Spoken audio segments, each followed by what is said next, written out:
የምንወደውና የምናከብረው ድምፃዊ ግርማ ተፈራ ካሳ ልኑርቄ ካንቺ ግኔታገ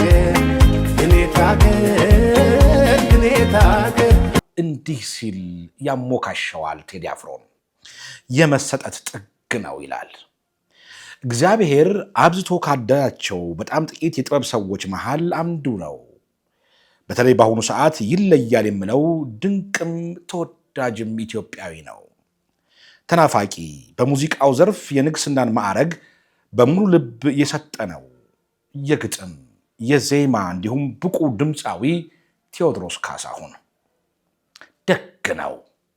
የተሰጠውን ጸጋ ምንም ሳይሰስት ምላሽ ሳይፈልግ በመልካምነት የሚሰጥም ጭምር ነው ቴዲ አፍሮ። ከራሱ ጊዜ ቀንሶ የሌሎችን ስራ በማድመጥ ሐሳብ፣ አስተያየት እንዲሁም የሚስተካከል ነገር ካለ በማስተካከል ቀናነትም የሚያስተምር ድንቅ የጥበብ ሰው ነው ቴዲ አፍሮ። ከስሞች ሁሉ ኢትዮጵያ የሚለውን የሚወዳትን የሚሳሳላትን ሀገር ጠርቶ የማይጠግብ አውርቶላት አሞግሷት ዘፍኖላትም የማያባራ ነው ቴዎድሮስ ካሳሁን። በዚህ ደረጃ መወደድን መከበርን በህዝብ ልብ ውስጥ መንገስን ከፈጣሪ ብቻ ነው የሚሰጠው።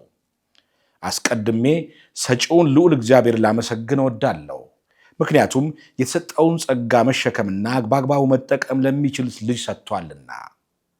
ቴዲ ስለ አንተ ብዙ ማለት ይቻላል። ተደምጦ የማይጠገብ አልበም ነው ያወጣኸው። አልበምህ እስኪለቀቅ ድረስ ቸኩዬ አንድ የተስፋዬ ካሳ ቀልድ ትዝ አለኝ። ዛሬ 8 ሰዓት ቀርቷል እንዴ ብዬ ነበረ። የምወድህና የማከብርህ ወንድሜ እግዚአብሔር ዘመንን ሁሉ ከነ ቤተሰብህ አብዝቶ ይባርክ። መልካም ነገሮች ሁሉ ካንተ ጋር ይሁኑ። ድምፃዊ ግርማ ተፈራ ካሳ የተናገረው። በመልክሽ አይደሎይ በቁንጅናሽ የተረታው ልቤ ከብዶትናሽ። ሌላዋ ደግሞ አንጋፋዊ ድምፃዊት ኩኩ ሰብስቤ እንዲህ ያለው ጠባይ ለኔ እንግዳ ነው፣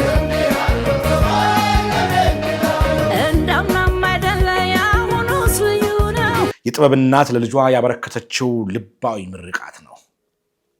በኢትዮጵያ የሙዚቃ ሰማይ ስር ደምቀው ከሚታዩት የጥበብ እንቁዎች መካከል አንዷ የሆነችውና ለዘመናት በውብ ድምጿ የብዙዎችን ልብ ስታሸብር የኖረችው ኩኩ ሰብስቤ ለጥበብ ልጇ ለቴዲ አፍሮ ያላትን ጥልቅ ፍቅርና አክብሮት በድጋሚ ገልጻለች።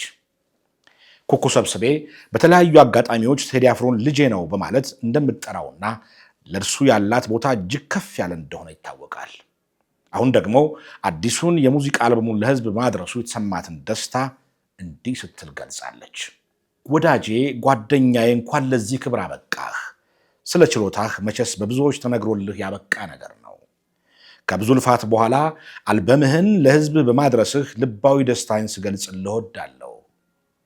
የሕዝብ ልጅ ነህና ሁሌም ፈጣሪ ካንተ ጋር ይሁን። ይህ መልእክት በሁለቱ ድምፃውያን መካከል ያለውን የጠበቀ ወዳጅነትና የሙያ መከባበር በጉልህ የሚያሳይ ነው።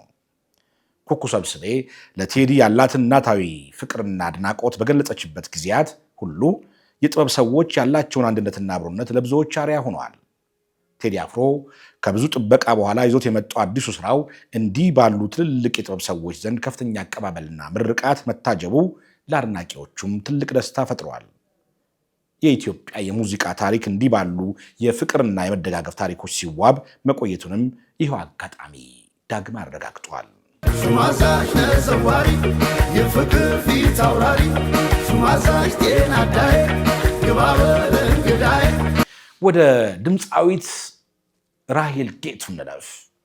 የቴዲ አፍሮ አዲስ አልበም ኢቶሪካ መውጣቱን ተከትሎ አንጋፋዎቹን ጨምሮ ከተለያዩ የሙዚቃ ባለሙያዎች አድናቆት እየጎረፈለት ይገኛል። አሁን ደግሞ የዘመኑ ወጣትና ተወዳጅ ድምፃዊት ራሄል ጌቱ በኢንስታግራም ገጿ ባጋራችው ጽሑፍ ለቴዲ አፍሮ ያላትን ጥልቅ ክብርና አድናቆት በይፋ ገልጻለች። ቆይ ግን ማሽቃበጥ የሚለው ቃል ከየት ነው የመጣው? ምንድን ነው? እኔ እንኳን ብዙ አላውቀውም፣ እናንተ ንገሩኝ እንጂ በማለት አድናቆትን ከማሽቃበጥ ጋር የሚያምታታውን አዝማሚያ ተችታለች። አክላም እኔ ብዙም በሁሉ ነገር ላይ ሐሳብ አስተያየት መስጠት የምወድ ሰው አይደለሁም። ለቴዲ ግን ምንም ይገባዋል፣ አምንበታለሁ። በዚህም እስማማለሁ በማለት ለታላቁ የጥበብ ሰው ያላትን እምነት ገልጻለች። ሕይወትና ሙዚቃ ሲገባይ ደግሞ እጅግ ነው የወደድኩት ያከበርኩትም። ምሳሌ የማደርገው ሰው ነው ቴዲ አፍሮ ብላለች ራሔል ጌቱ። ስለተሰጠህ ጸጋ እግዚአብሔር ይመስገን፣ እንወድሃለን፣ ስለከፈትክልን መንገድም እናመሰግንሃለን። የቴዲ አፍሮ የጥበብ ተጽዕኖ ከአድማጮች አልፎ በአዲሱ ትውልድ አርቲስቶች ላይም ምን ያህል ስር የሰደደ ነው።